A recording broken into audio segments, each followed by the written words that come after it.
All this week on Dateline Schools, we're talking about the anticipation and the excitement for the start of a new school year coming up in just a couple of weeks. We know a lot of things are changing from what we've experienced over the last year and a half. So it should be a great start to the school year. And to tell us more all about it, my special guest is the Director of Education Services here at St. Clair County RESA, Brenda Tenniswood. And Brenda, I think one of the things that we've all heard about and pretty concerned about is this interrupted learning that our kids had over the last school year plus.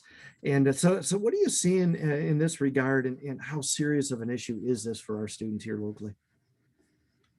Two great questions. And so, I think the first question is, how serious is this? Obviously, we're taking, and the educators are taking this really seriously.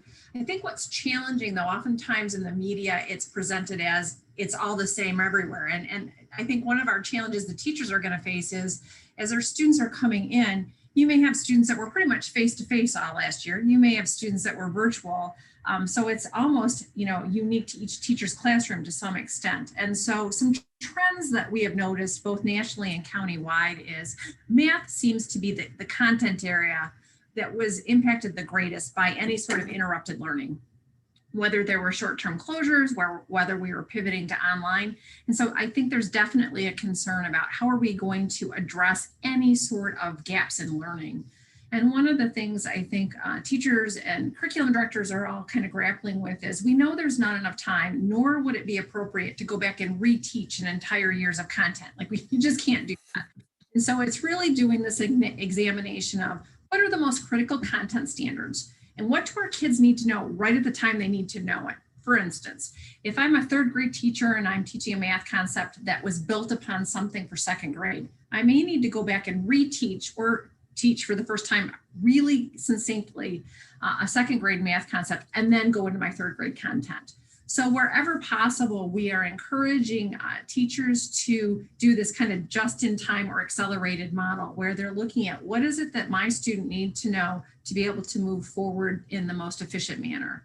The other piece, I think our districts are doing an absolutely fantastic job of looking at what kinds of additional supports can we put in place.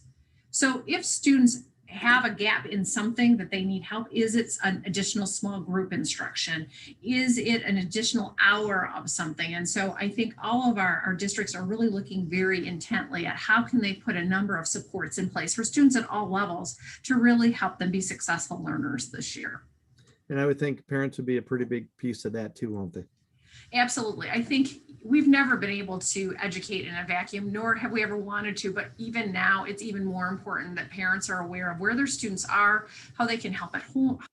We know that strong partnership between parents is absolutely the best model of instruction. For tomorrow, from Dateline Schools, I'm Terry Herring.